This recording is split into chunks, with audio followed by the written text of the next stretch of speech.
it is something I like to share some ideas and thoughts with you. I'm not asking that you believe anything that I say. I'm not asking that you agree with me. I'm merely asking that you stand on and in the conversation that we'll share with you this evening. And if there's something that I say that can fit and work for you, I say use it. If not, discard it and let it be. Is that all right? Yeah. Say, that's fair enough. Very good. All right. One of the things I have realized, and many of us have, that if you want something out of life, if you want to change yourself, if you want to acquire something, if there's some goal that you want to reach, that is really not easy as some people will make us feel. That living your dream, changing your behaviors, overcoming negative habits, it's challenging. It's hard. That living alone is just very difficult. And once we begin to come to grips with the fact that living is difficult, life is very challenging. I heard a song once by a guy named Dimples called, "If it ain't one thing, it's another." I say to you, if it ain't one thing, it's 12 others. Always something. You will never ever have a problem-free moment in life. Somebody said, and I like this, that you either in a problem or just left one or headed toward one. Anybody found that to be so? Raise your hand if you know what I'm talking about. I mean, there's always something. So how do we begin to nurture that hunger? What are the characteristics or the qualities of people that are hungry? What will it take for me to get some of the things that I want? And being hungry for those things. Number one, you've got to work on yourself. It's very important that you engage in an ongoing process to develop you. Spend more time on yourself than what you've been spending. It's very important. You owe that to yourself. I was reading a book by Og Mandino called The University of Success. Read one line, gave me a chill. I didn't have to read anything else in the book. He said, many of us never realize our greatness because we become sidetracked by secondary activity. We spread ourselves too thin. Don't know how to say no. And we find ourselves doing all kinds of things and never ever have time to do those things that we need to do to work on ourselves. And then there goes a second. There goes another second. There goes another second. And we can't stop and hold time. And before you know it, you wake up one day and you're behind in your dreams and your bills.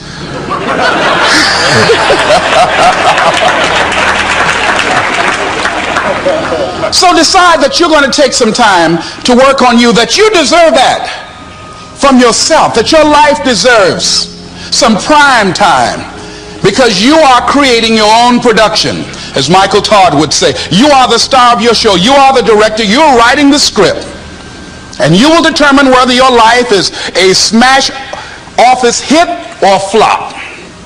You determine that. Working on yourself, talking to yourself. That's so very important. Overcoming the negative conversation, that inner dialogue that's going on all the time. Even when you don't want it to be there. You can't stop yourself right now from thinking. You can't do it. It's going on. And so learning how to empower yourself, part of doing that is standing up to yourself. You've got to stand up inside yourself sometimes and say, shut up! You've got to do this. I was going to give a presentation, and this voice inside of me saying, you can't do this. You don't have everything it takes. I shut up. Yeah, I'm behind on my bills, and you're telling me what I can't do. I have got to do it. You'll get scared sometimes. Your mind will go blank on you. Some people you will allow to unnerve you, and you wonder, what's wrong with me? I'm not crazy. That's why you've got to learn to make a conscious, deliberate, determined effort to stand up inside yourself. Working on yourself, watching that inner dialogue, it will determine the quality of your life. I don't believe this. I know this. I've had a challenge of losing weight. I'm walking through the airport, this voice say, why don't you have some M&M peanuts? No!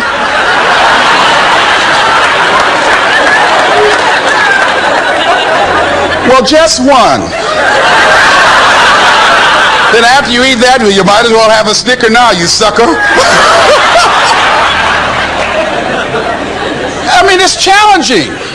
My mother fixed the kind of sweet potato pie you can't eat with your shoes on. Have to take your shoes off so you can wiggle your toes. It sticks on my fingers. It says, eat it. One little bite won't hurt. That voice, constantly. Little demons from Colonel Sanders driving my car in there. I'd say, no. I'll diet tomorrow.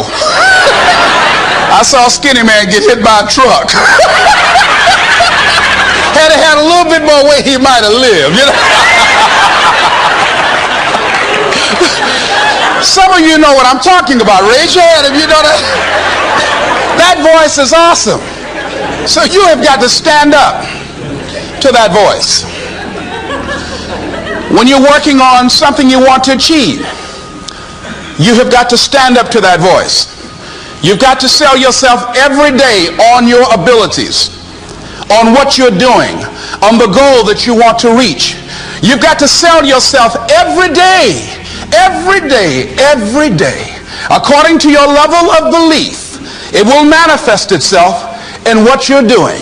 Whatever we have right now, whatever we're demonstrating in our lives, is a result of what we believe subconsciously that we deserve. And part of increasing that belief level is that you have got to convince yourself every day. You've got to sell yourself. I do a lot of training for many corporations, and I conduct sales seminars, and I've heard all kind of guys doing techniques and training people techniques of how to close sales and how to work with and begin to control the sale and how to ask for the close. Let me share something with you. You can learn all the techniques in the world. If you don't believe in yourself, it won't happen for you. I learned all of it. So that's why I do a training called Focus on the Seller. You've got to focus on you. And as you convince you, as you sell yourself every day, you will begin to see a difference in the things that you're doing. Selling yourself on your ability to perform a job, to achieve a certain objective. Telling yourself every day, here I go again. And I got what it takes. This is my day. And nothing out here is going to stop me. And when you go out there, life say, come over here. Say it again. Well, I'll be back tomorrow. That brings me to the next thing. It takes courage to act. Part of being hungry when you've been defeated, it takes courage to start over again. I used to do door-to-door sales, and I was working with another friend of mine, and door-to-door sales, I mean, it's punishing. It's cruel and unusual punishment. And I was a little boy knocking on the door. Hello, would you like to buy a nice working television set? No money down? No! Bam! They slammed the door in your face. And the friend of mine that was working with me, they slammed the door in his face, and I looked back, and he was going to the car. He said, I can't do this. And he sat down in the car. And he said, you go ahead, I'll be here when you get back. Now, he had a mother and father to take care of him. My mother was ill. I am adopted. I was hungry. I had to go on. I learned something about myself. That when you step into your fears, somebody said, it was Winston Churchill, he said that courage is going from failure to failure without losing enthusiasm. When you step into your fears and continue to push yourself to go on, something happens for you. It will enable you to transcend yourself. I went to the next door. You like to buy a nice working television? No! Bam! Went to the next one. No! Bam! After a while, I no longer took it personal.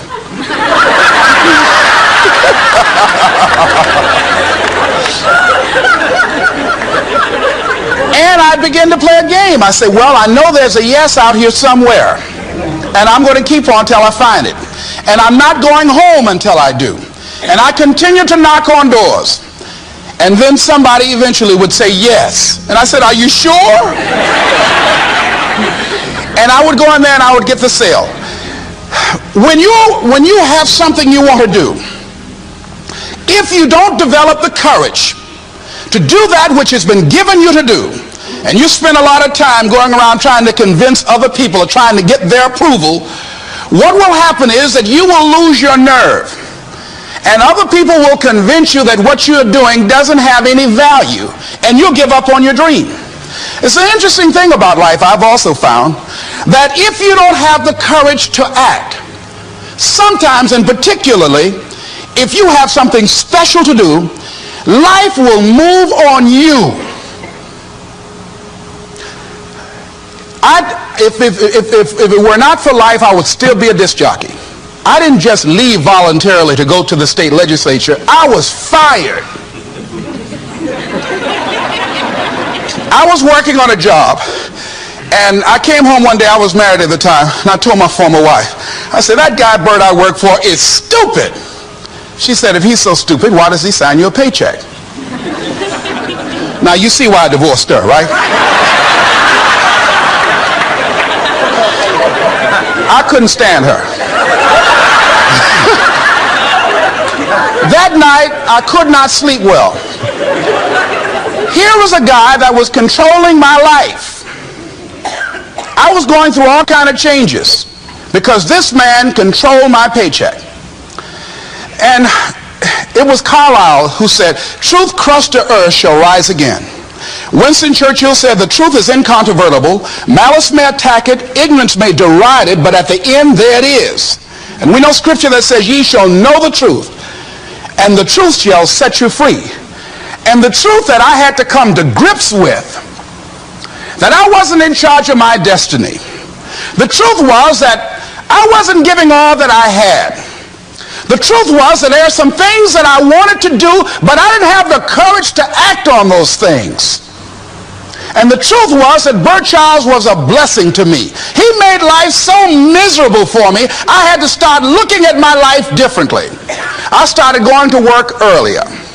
I started being the last one to leave there. I started working harder than anybody else. The other guys could not. Why would you work so hard, Les? I said, I'm not working for them. I have been cheating, Bert, I thought.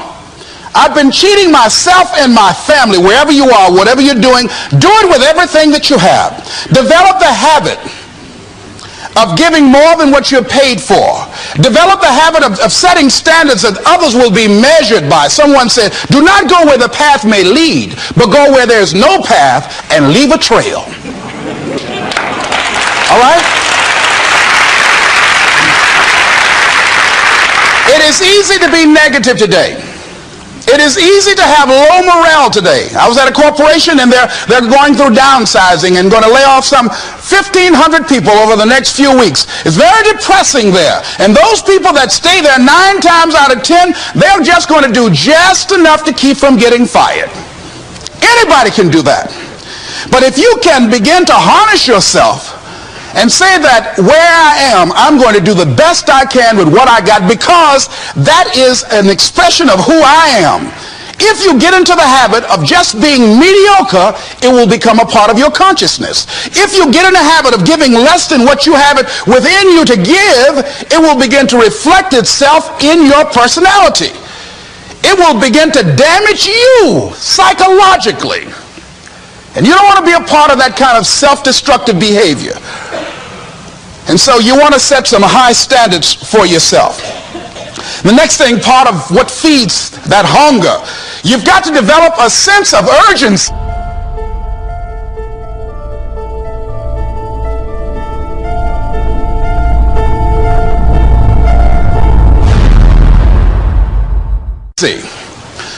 Aurelia said, stop living your life like you have 1,000 years to live. In life, you're either here today and you're gone today. If there's something that you want to do and you can't do it all at one time, do just a little bit of it. I like what Robert Schuller says. He said, by the yard it's hard, but inch by inch anything is a cinch. Do just a little bit of it. A friend of mine, Bobby Kerr, used to be a roommate. Bobby wanted to go into the area of public relations. He loved working with the public. Young lady he wanted to marry named Clarice. Bobby was a great procrastinator. Pretty soon the job where Bobby worked, they transferred him to another location. He went out to celebrate with the people on that new job site. And Bobby suffered a massive heart attack and died. Bobby didn't drink and didn't smoke, was under 40, and he died. Ask your question. How much time do you have left? How much time do you have left? When you start thinking about that, we don't know. We don't know. Bobby took all the greatness and all of the talent and all of his abilities to his grave with him. One of the things he could have put in parentheses under his name, he didn't use all his stuff. And most of us do that. Most of us don't use the stuff that we have brought into the universe. And we want to make a conscious, deliberate, determined effort to start living life with a sense of urgency and using what we've got. Using ourselves up. Sharing what we brought into the universe to share. Because if we don't, nobody else will. Stop wasting valuable time. Knowing that if we begin to live our lives as if each day were our last, our lives will take on a whole new meaning. They take on a whole new expression, valuing each moment that we are blessed with. The next thing that begins to nurture that hunger, honor yourself as your word. Don't give your word out lightly. When you throw your word out there and you don't honor it, it makes a statement about you. If you decide to maintain a sense of integrity with yourself, that if I speak it, I'm going to live it. It's who I am. And I'm going to be very cautious in how I give my word to others, and most of all with the commitments that I make to myself. Because I want my life to reflect my words and honoring who I am and what I express. Another challenging area in terms of nurturing and developing that hunger in yourself is learning the art of becoming single-minded. Learning how to concentrate. Learning how to focus in. And you'll be surprised at the things that you're able to do. When you learn how to block things out, when you learn how to keep thine eyes single, you'll be surprised at the ideas that will come to you, of the people that you'll be able to attract, of the opportunities that you'll be able to see. You'll begin to see things that have been standing there looking you in the face and say, I can't believe this has been here all this time. Here's a habit that I do. Maybe it might be of some value to you. I get up in the morning and I start writing what great ideas that I can think of today that can improve me and that will enable me to reach my goal. And I just let my mind flow. Sometimes I write 15, 20 ideas. Some days it's more difficult than others. One idea can change your life.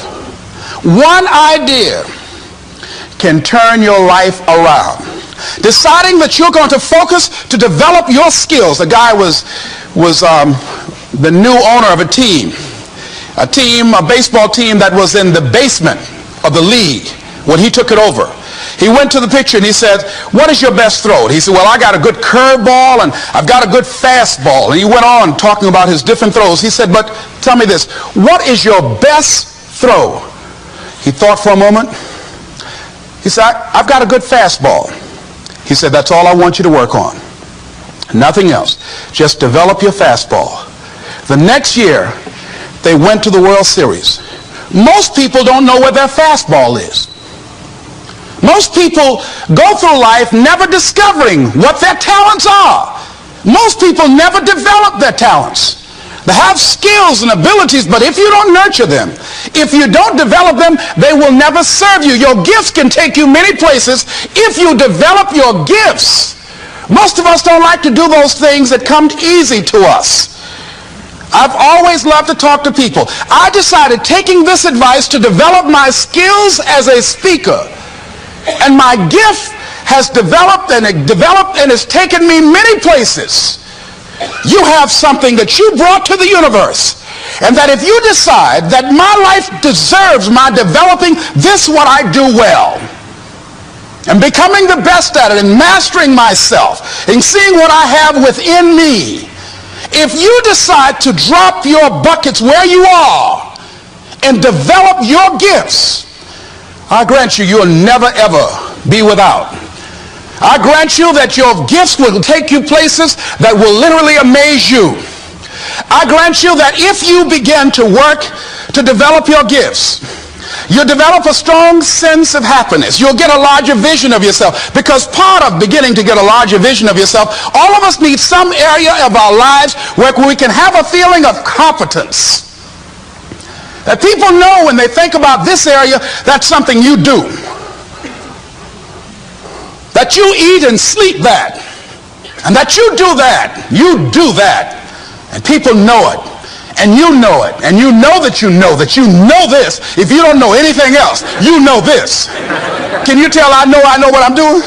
Oh, hello. You know this. So you've got to work on it. When other folk are having a good time, you've got to have the strength of character to concentrate, to read, to digest information. If you decide in any particular area that you're concerned about to make a conscious, deliberate, determined effort to read one book a month in that area, in 5 years you'll be among the top 5% experts in the world. I read a minimum of 2 books a week. The average American reads only 1 book a year. If you decide that area that you love, that you are going to master that particular area, in this era of accelerated change, overwhelming complexity, and tremendous competition, as you begin to develop and expand your skills and your talents and your vision of yourself, you will always be in control of your destiny. The next thing is, whatever it is that you want to do, you want to do it massively. I have a friend who was telling me that his sales were down. I said, well, how many phone calls you make a day? He said, 25. I said, double them. Make 50 or 75 or 100. He said, oh man, that's just too much. I said, what do you mean too much? You behind on your bills? You're talking about too much? You know one way to get back on your feet real quick is to miss 2 car payments? You talking about you're tired? There's no competition out here. Decide that you're going to push yourself. Most people won't do that.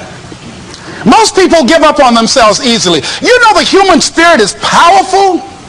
There's nothing as powerful. It's hard to kill the human spirit. They asked Benjamin Disraeli, a man who became the head of a country at a time when Jews were not allowed out after 10 o'clock. They said, how did you do it? How did you achieve it against such great odds? He said, nothing can resist the will of a people that will stake even their existence on the extent of their purpose for good. That when you have a made-up mind, when you decide that you want to do something, I was reading something the other day, he said the power to hold on in spite of everything, the power to endure, this is the winner's quality. The hunger, the ability to face defeat again and again without giving up. This is a winner's quality. You have that quality within you. When you're hungry, you don't care about the facts. You don't care about the odds. Doug Williams played for the Washington Redskins, quarterback. John Elway of the Denver Broncos in the Super Bowl. Everybody was talking about Elway. After the Super Bowl, when Doug Williams made a historic passing game, they asked him, said, how were you able, in spite of all of the negative publicity saying that you couldn't win, how did you do it? He said, I ignored my critics. I just didn't pay any attention to them. I ignored myself because they kept on saying it so much. There were times I doubted whether or not I can do what I needed to do. There's a Doug Williams in everybody here. There's greatness in you. And you've got to learn how to tune out the critics outside and the critic inside. And since I'm going to do this, I'm going to harness my will. And I'm not going to let anything stop me. I deserve this. I'm going to do it until. And this friend, I told him, said, start increasing your calls. I said, I make 100 calls a day. I got a callus in my ear. My ear is kind of dark. You can't see it, but it's there.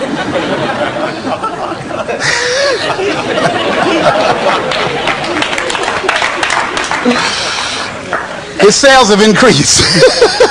He's working harder now. The other thing is that if you want something, you have got to be relentless. You've got to learn how to become resourceful. You've got to learn how to become creative. When crises strike in your life, and in the Chinese language, crises mean danger, but it also means opportunity. And this is an opportunity for you to grow. And you've got to be so relentless, regardless of what comes down the pike, that you're always looking for a way to get over, always looking for a way that you can break through, always looking for a way that you can win.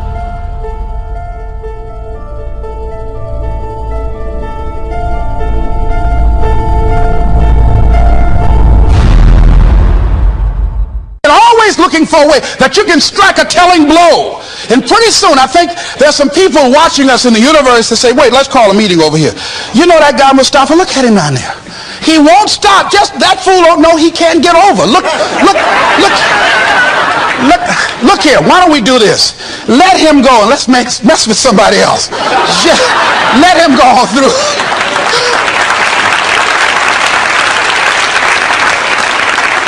Life will just get tired of whipping you sometimes. And just say, just let this one go. I believe this. Now, no one has told me this, but I just kept on kicking. I didn't have sense enough to stop. I was intelligently ignorant. I didn't know what I couldn't do. So I just tried anything. And the fascinating thing about life, because you can't get out of it alive, you might as well have a good time, you know? You might as well have a good time. Live your life with passion, with some drive. I was giving a seminar the other day, and I mentioned that I was going to do some training in August with some young teenagers and take about 100 away to a 2 or 3 day camp and wipe them out. Been working on this. So after the speech, one of the parents walked up to me and said, Mr. Brown, I'd like for you to do something for my son. He's not motivated.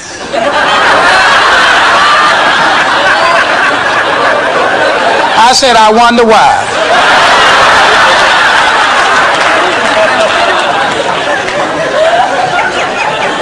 I wonder what's wrong with him.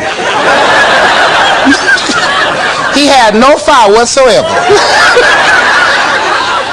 See, what you do speak so loudly, folk can't hear what you're saying. And so if you don't have any fire, you know, you've got to watch the people, the relationships that you develop. Have people of kindred mindsets. If you're around folk who are dead and negative all the time, they will affect you. You want people that are around you that have smiles on their faces, looking good. I was telling a group last week, Abraham Lincoln refused to hire God because of his face. They said, but the guy can't help it. He said, anybody over 30 is responsible for their face. If you have some depressing face looking at you every day, it affects your blood pressure. Keep these dead faces away from you. It's contagious. This is serious. So you've got to watch your countenance, watch your face, have an uplifted expression, watch your body posture. All of these things affect you psychically. You've got to be the kind of person that you are fearless. Fearless. Folk leave fearless people alone. There's some people walk through a neighborhood and every dog in the neighborhood would bark at them.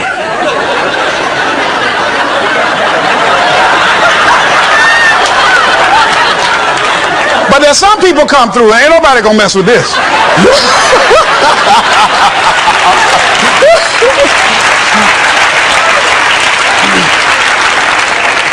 You are unstoppable.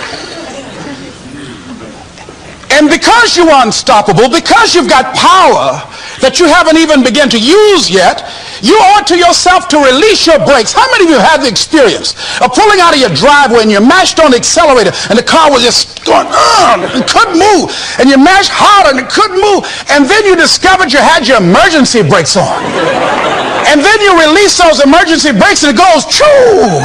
Have you ever had that experience before? Most of us go through life with our brakes on, holding back, not giving all that we have, not sharing all of ourselves. Most of us go to our graves still holding on rather than releasing it. What are some of those things that keep us from releasing it? Because of past experiences, past defeats, past pain. We look back, well, it didn't work out then. It probably won't work out now. Many people get confused their performances with who they are. I was reading Pat Riley, the coach of the Los Angeles Lakers.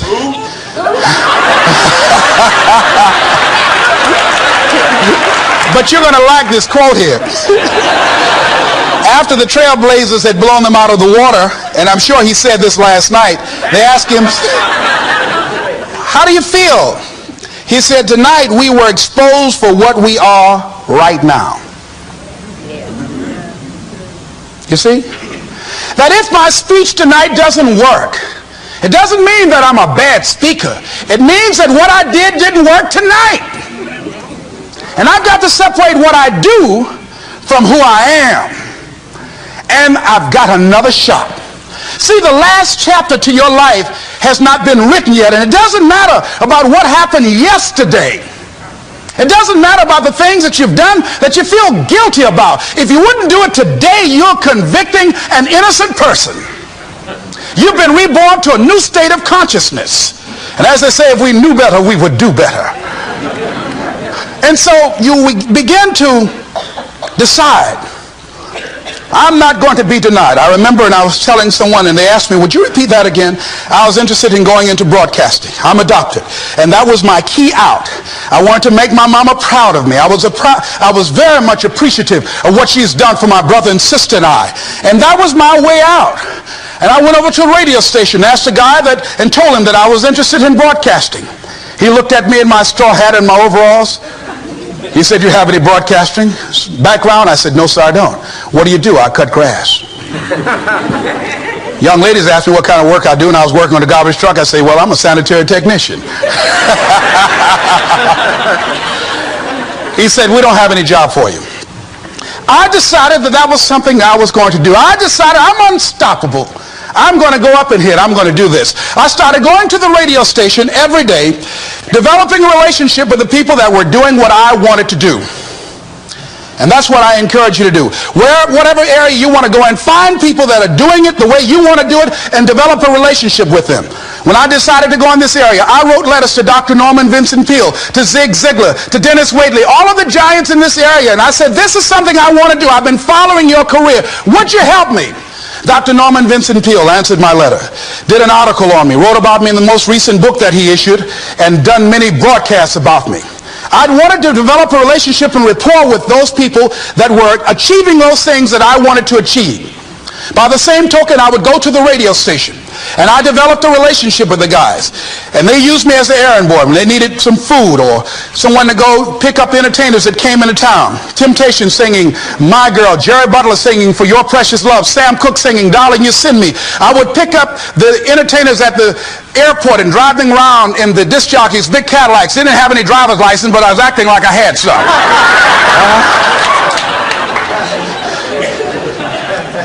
Every day I used to go home and work on my communication skills, developing myself. It was Whitney Young. He said, it's better to be prepared for an opportunity and not have one than to have an opportunity and not be prepared.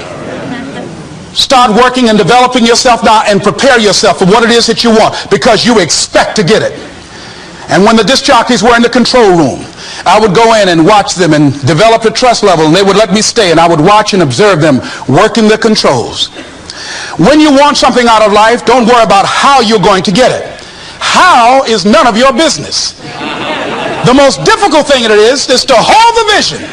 It's to hold the vision. So there I was at the radio station.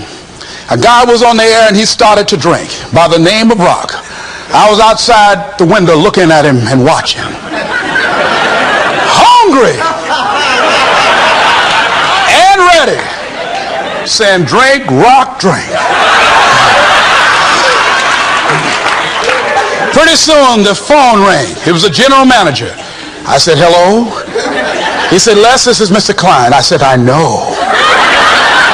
He said, Rock can't finish his program. He's slurring his words. I said, I know. Can you work the controls until one of the other disc jockeys come in? Would you call them? I said, yes, sir. I hung the phone up. I said, now he must be thinking I'm crazy. I called my mama and my girlfriend Cassandra. Said, y'all come out on the front porch and turn up the radio. I'm about to come on the air.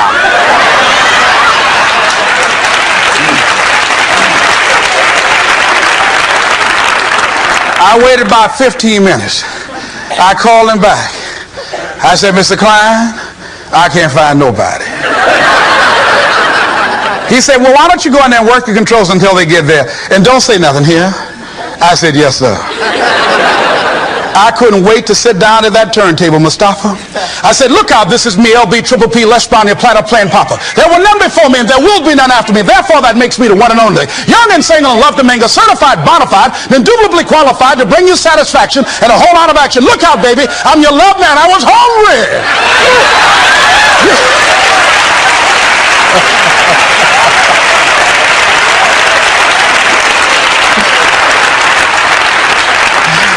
Shake somebody's hand on your right and left and say, you've got to be hungry.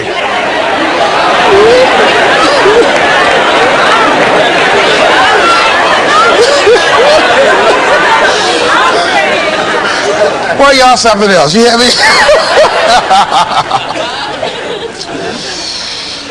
You want to be persistent about what it is that you want to achieve. Alexander Graham Bell said, what this power is, I cannot say. All I know is that it exists and it becomes available only when a man or a woman is in that state of mind in which he or she knows exactly what he or she wants and is fully determined not to quit until they find it. When our children are learning how to walk, how many times will your baby attempt to walk and fall and you just say, just sit down, don't try anymore, you've fallen 20 times. Just sit down somewhere, busting your lip and everything, getting in folks' way. When will a baby walk? It will walk when it walks. That's when it will walk. Les, when will you be known nationally as the motivator? I will be known when I'm known. That's when I'll be known. Don't get caught up in, well, I've tried it 4 or 5 times and things didn't work out. If there's something that you want and you're hungry for it, you've got to do whatever is necessary until. And when you give the best you can and that's not enough, you must do what is required. And don't give up on yourself. Don't throw the towel in so quickly. Many people give up on the 1-yard line. Where if they have the determination just to keep on knocking. It's a funny thing about life. If you're home one day and someone is knocking on the door and you say, I don't want to be bothered today. And if that person just keep on knocking, can you believe that fool's still knocking? Pretty soon you say, what is it? What do you want? And that's how you've got to be about your dream. Some people, well, I guess ain't nobody home. I knocked on the door, but nobody came. I heard the television on and people were moving around, but I guess opportunity probably went out the back door. Oh, no. See, life is not just that simple. It's not that cut and dry. And that's why most people never realize their personal greatness, because they're casual about life. And when you are casual about life, you will end up a casualty. Life is serious business. So I encourage you to be persistent, to not decide that, well, I've done the best I can. I guess I just can't have it. Don't make that decision. Many of us make premature decisions about ourselves. Calvin Coolidge said something. A man who was a president that was not known for his eloquence or making any historical decisions, but something he wrote about persistence. And he says, press on. Nothing can take the place of persistence. Talent will not. The world is full of unsuccessful people with talent. Genius will not. Unrewarded genius is almost a proverb. Education alone will not. The world is full of educated derelicts. Persistence and determination alone are omnipotent. There's a person that is the embodiment of persistence and determination. A person who decided that some time ago that I'm not going to take anything to my grave with me. I'm going to use myself up and I'm going to give and give and give until my last breath. This summer, I'm going to be working for her and with her doing training, teaching young people techniques and strategies on how to manifest their personal greatness, teaching them techniques and strategies that will change them at the subconscious level, changing their value systems, and let them see the major role they can play in society. Let's give Mrs. Rosa Parks a round of applause, if you please.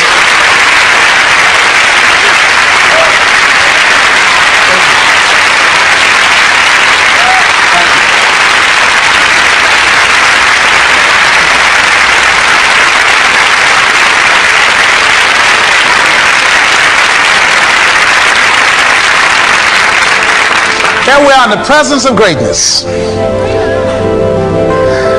Mrs. Fox, people over here couldn't see you. Would you come up? Could you? She's such a beautiful person.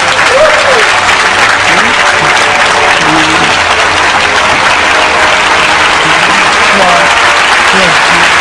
Beautiful person.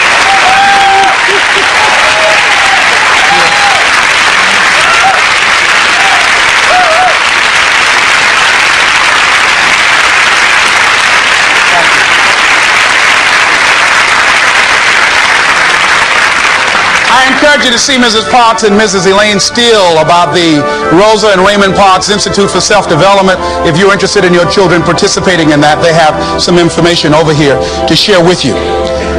It is just fascinating and just a blessing to have this woman when a lot of folk who are giving up. And here this year she celebrated her 75th birthday and still has a dream of being an instrument of change. And there is a Rosa Parks in all of us who made a decision at one point in time, standing on the platform of oughtness, as Immanuel Kant talks about in a book called Critique of Pure Reasoning, that there's certain things we know we ought to do. We just know it. We owe it to ourselves and those around us. I don't know what your dreams are. I don't know what your goals are. But let me leave this with you.